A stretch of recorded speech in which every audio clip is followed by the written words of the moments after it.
Thanks for joining me today. I'm glad you're here. My name is Jerrel. I'm a normal human being. There's like nothing cool. I didn't get any android treatment or anything like that, just like a normal base human being. Today I'm going to take a look at the trailer that just went live for Dragon Ball Xenoverse 3. I'm really looking forward to this. This looks neat. I had a quick look at it earlier, but I didn't really have a close look until just now. Let's go ahead and have a look at that. I'll be approaching this topic as a game developer. I'll be discussing anything that I think looks interesting or worth discussing.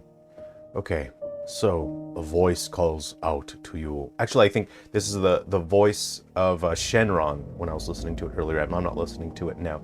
So we have a quick look. Feels like this is going to be a kind of hub area. It feels like they'll have the different functions of the game available within this confined area. Oh, this is fun. Look at the background here. It has an interesting detail that says Ozaru. I didn't know that there's an H in Ozaru, but I'm wondering why they have that there. So it looks like this world is familiar with what an Ozaru is, and I guess it's some kind of brand. If anything, I would say that's like a sport brand. It's got to be like a skateboard, energy drink brand, Ozaru. We have Dino Burger here, a reference to characters constantly chopping the tails off dinos and eating their tails, I guess. There's some capsules there, and we have a kind of cafe, but I've downloaded this video, but it comes out lower resolution, so it's a bit tough reading that. 7 stars. This is cute. I think we're in a place where maybe the world is more aware of Dragon Ball, the world of Dragon Ball. So that's obviously a reference to the 7-star Dragon Ball and that there are 7 Dragon Balls, which is fun. Oh, the entrance is a Dragon Radar. Oh, that's fantastic. Even look at the doors. The doors have a grid-like pattern on them, but there's still like this fun sort of 50s vintage look to these red neon lights along the top. What a fun little detail, and I do like you see the cup floating up there. This is so fun already. I know I'm only 1 frame into this, but it's already so interesting. This is an interesting piece of architecture that really scales up way into the sky. Oh, and I have discerned something interesting already, and we've only just started. This looks like it uses true volumetric lighting, and volumetric lighting is it's computationally, it's kind of expensive, right? It decreases the frame rate, basically, because it takes time to process. But volumetric lighting is a digital processing for your rendering environment that helps you simulate a sense of density and moisture in the atmosphere, particles, any dirt or fog or anything like that. Now, see this kind of soft look here. As we go farther into the distance, there's a blue haziness. So this, you can fake that with distance fog, and you can make objects, look like they're fading into the atmosphere without having any volumetric lighting. We've been doing that for decades. The reason why I know this is using true volumetric lighting is if you have a look up here, you see how it looks like there's this glariness right here. There's a bit of a light area here. But as you see, this part is occluded by this structure here. You see a bit of shadow there. There's like a shadow shaft, and you see the light there. So that to me indicates that this is true volumetric lighting. This could be a more basic light shaft, which is something I noticed in another game that I'm going to discuss another day, where you can have light shafts and they'll help you fake volumetric lighting. Light shafts are significantly lower on your rendering cost, but your light shaft has to be visible in the scene in order for it to take effect. And this tells me that this is truly volumetric lighting. Unless I see something otherwise to conflict that later. I know I gotta start moving. I'm just at the very beginning of this. So this looks like our custom character. Let's have a look. Let's have a look in his room. I bet this number means something. Dragon Ball AF. 4029. I'm certain that means something. I just don't know what it is. There's a fun little this sort of antenna bit. So the design language of this world is a little bit different because they need to make it feel different from what has come before, because it's set in a different timeline. It's set in the future. And I have noticed this kind of untethered, some sort of attached through some technological means technology. So say, for example, something like that. It's attached through some technological means, through some non-physical means. I've noticed that with like the teacup floating above the building there. Something I like about the clothes, we convey a sense of material definition here. As you can see, we use something called a normal map, which is basically like a PNG that we use to define how bumpy something is. We allow geometry in the game to look like it has depth and bumpiness, even though the model itself does not have that. We can convey that through normal maps. That's what we see here. It gives it this interesting rough texture. It's easy with a visual style like this to take that too far and then it just clashes. But I feel like it's well done in this situation. This is not a toon shader. It's more accurately described as a ramp shader, where we use basically an image to define how the light is expressed on an object, how light and shadow are expressed through a ramp. We see that we have a little bit of a rim effect to the model as well, but it looks like there's going to be a lot of opportunity to customize our character. So let's see. If we take a look at these scenes, I think these might be well placed. I think this model here is the same as that model, but it's so far in the distance it's hard to tell. But it looks like these NPCs are all using different models. We can see that lady with the blue shirt, brown sleeves, white pants. We see her a couple times. And I bring this up because it's important to keep that in mind. Oh no, she's present there, there, and there. In our development environments, we don't have infinite time for creating infinite NPCs, right? We have to make them look good, we have to make them look interesting, so they must be handcrafted, but we also need to be very careful about our placement. Say, for example, a game might only have 15 to 25 unique NPCs. You know, in a 3D environment, it takes more work to create these characters, and we need to be careful that when we populate our environments, we don't put the same NPC together too many times, or it breaks immersion and then it reminds you, oh, this is like the developers had a budget on what they could spend their time on. We see that lady again, blue shirt, white pants. And I'm not saying this is bad, I'm saying this is something that we as developers have to keep in mind. I think this character is the same as that one. There was a big problem with Final Fantasy 15 where sometimes you would go into a diner and a character would be having a meal with themselves. It's just a duplicate model. Very immersion breaking. In this kind of environment, because this isn't really the focus, like these characters, they're just filling in space, right? But for me, if this were a project that I were working on and I were in a directing role, I would say let's try to pay a little closer attention to how we're distributing those characters. You know, obviously you might only have 15, 25 character models for NPCs. Let's just distribute them a bit more so that we don't have duplicates in the area.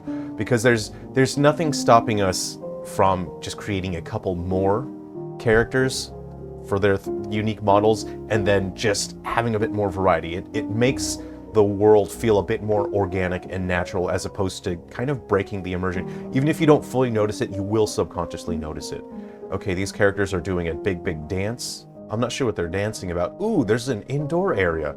This is interesting, I quite like that, but this looks very clean in here, doesn't it? Very heavy bloom. Bloom adds a haloing effect that softens the edges between light and dark pixels. We use it a lot. Sometimes we overuse it. It just feels kind of heavy in this scene, but again, it creates a sense of haziness, and maybe that's what they want. And it is a big man. Oh boy, did you see this fella? That's a big man. Okay. Now let's see here. This is a capsule. I wonder what this is for. Interesting. Very strong color composition on this character. Really like the blue jacket.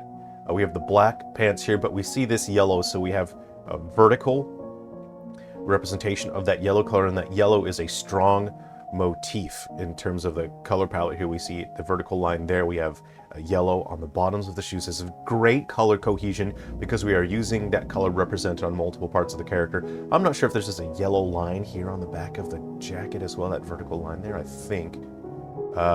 Yeah, it's just strong. It's a strong color choice for this, but I have a feeling this is a character creator, so this is, you get to pick what this dude looks like when he's not doing his fighting. Bulma is wearing wristbands. That's interesting. And again, very, very, very strong color choices here because her color palette is actually quite plain, but her wristbands are the same color as her hair, which builds visual cohesion for the color palette and just makes it look stronger. It makes it cohesive. Otherwise, she has very minimal colors, which is interesting because we're accustomed to seeing Bulma wear a lot of different outfits throughout the series. So I think Brett is a natural Saiyan. I think he's properly... And he kind of has... It kind of looks like something like Tien, or even, you know, like a young Goten would have worn, or a young Gohan. That kind of looks like that kind of clothes they would wear. So something I really like... We're going to let these animations play here. Something I really like... I really like how fluid the facial animations are. They don't just snap into a keyframe. There is a sense of elasticity and movement to the actual facial expression. See how it really, there seems to feel like a stretch frame and then a follow through when it comes to the movements here. So I really, really, really like that. There's an elasticity and a smoothness to it, especially this, very expressive, the way that they're able to control the eyebrows and the eyes and then have these very, very expressive, minute control over the mouth shapes. This is very, very good animating work. This is excellent. And then on the other end of that, we have this very rigid, and I'm gonna say it's PlayStation 1 era, and I'm not saying that as a joke, that genuinely is how he would have done an animation in the PS1 era. And it looks so unnatural and robotic, but this character is an artificial being. It's an android. So I think that might be what they're expressing here, because when you compare it to the animations of all the other characters, everyone else is so natural and organic. So what I think they've done here, I have a strong feeling that most of the animations for the human characters are mocapped, and then I see a little bit indications of keyframe animation where we animate that by hand, which is, I enjoy that, but it becomes very tedious. I enjoy doing that hand animation. Having a mixture of, this is hand animated, this is not mocap, it's very unnatural and rigid, and I think that's right for an artificial being. So that's an interesting deal, and I wonder if that's intentional, because you compare to the other characters, they're so fluid and smooth. So I believe they're using mocap, and the android, for at least for that part, is hand animated by an animator. This is so interesting. This is such an interesting environment. So they're sending this character to school. I think he's meant to be like a narc. I don't know.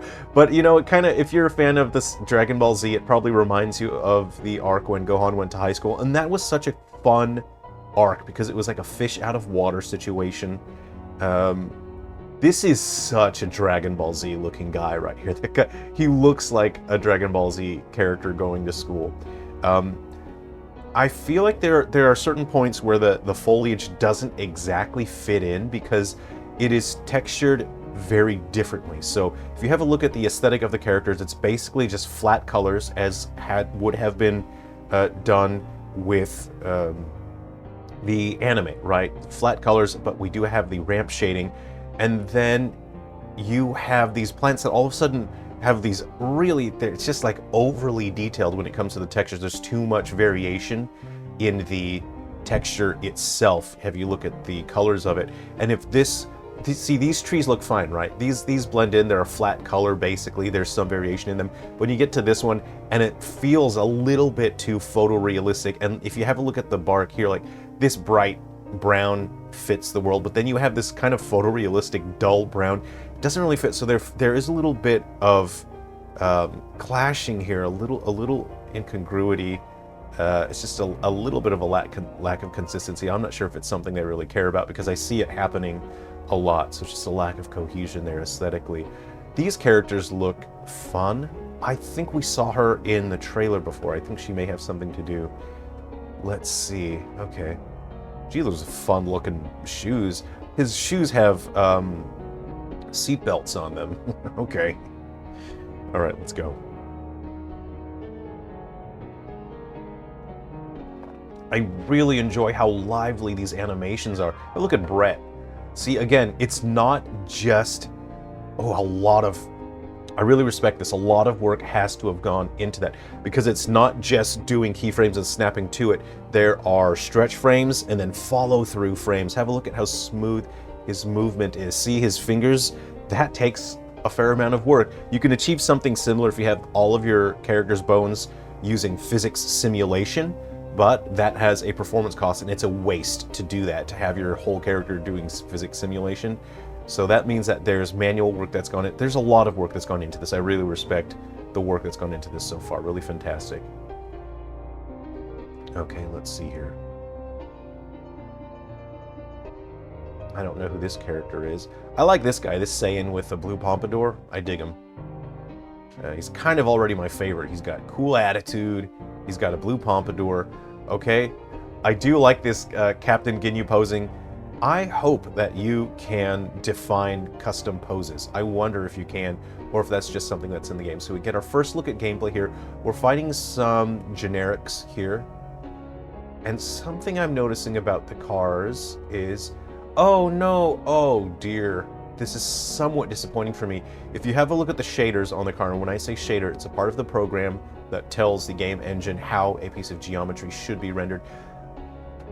It's not the same visual aesthetic as the characters, but also we have buildings that kind of have the same flat look as the characters, which match, but then all of a sudden we have vehicles that, or we have buildings that have a more complex look to them. Like this building doesn't fit in with the characters. It's just a visual aesthetic that's different. It's high specularity. It's calculating reflections. This is a problem that I've seen in previous Dragon Ball games. And if you have a look at the cards, they're similar to this building where they're catching a lot of light. There's a lot of specularity and reflections in them. So the cars are not using a ramp shader.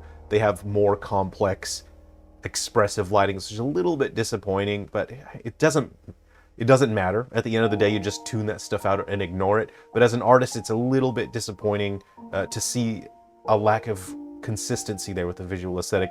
It's not really a big deal though. But were it my project, I would focus a bit more on making sure that there is visual consistency. Boy, these impact frames on these animations are very, very satisfying. The two characters are fighting together. Something that we started doing, I don't know, what year is it? About 10 to 12...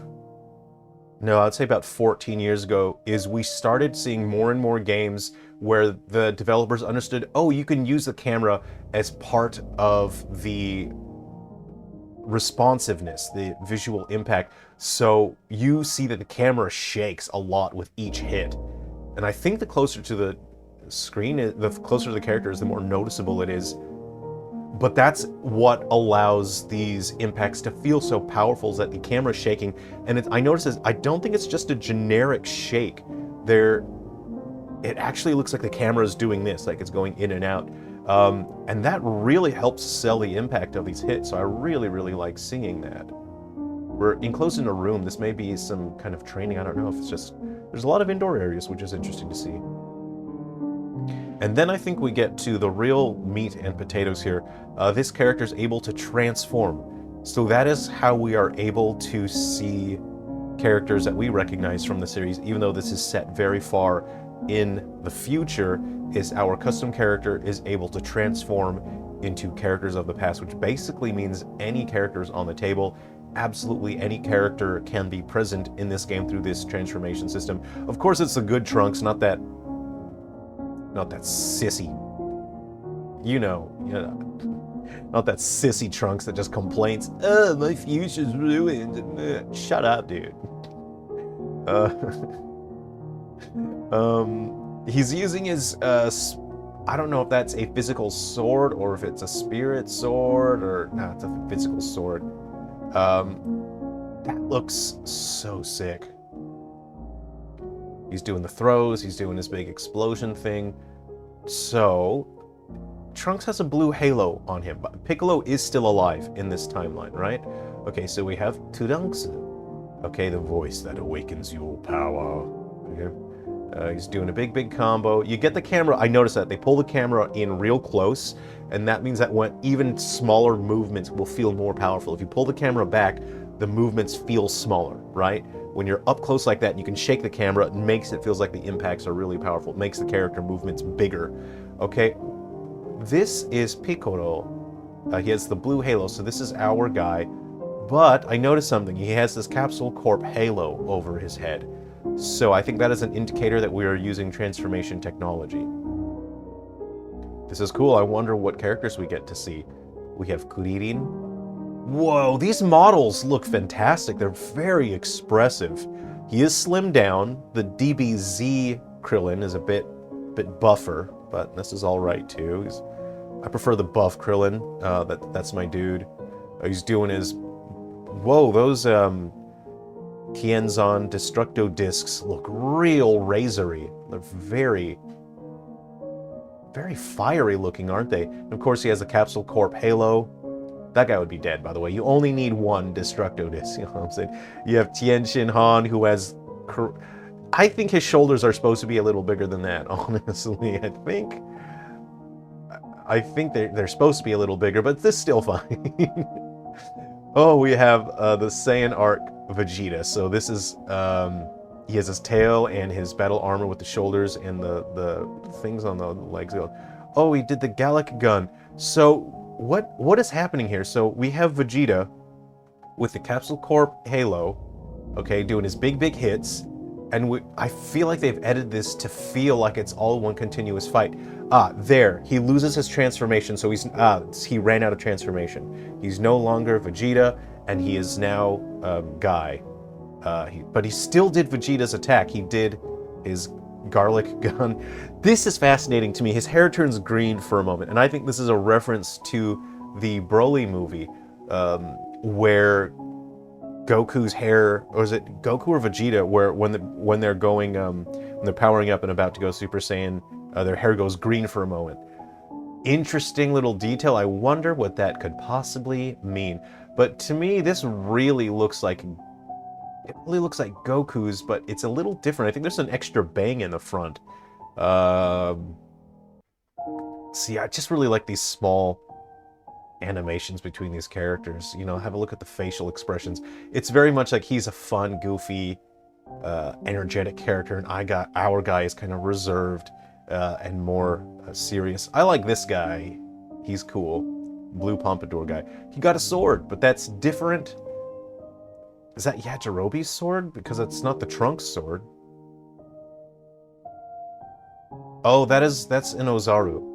I thought it was a dinosaur for a second, but that appears to be an Ozaru tail. Oh, you can see there's some clothes here, I think. That looks like boots. That looks like a boot right there. So see? That's not fur. So this character's wearing clothes. So this must be Ozaru Vegeta, maybe, if it's anything, you know. But I mean, that means literally nothing, right? It's just a character. Oh, you know what? What is that? The Blue Pompadour guy. Well, what is he wearing? That kind of looks like light-colored boots, I think. It's so hard to tell because we just get a little view of his cheeks right there. Can we go back to Blue Pompadour guy? Yeah, you know, I think potentially that Ozaru could be our guy here, but there's this blue line that's part of his clothing here. Could that be our guy?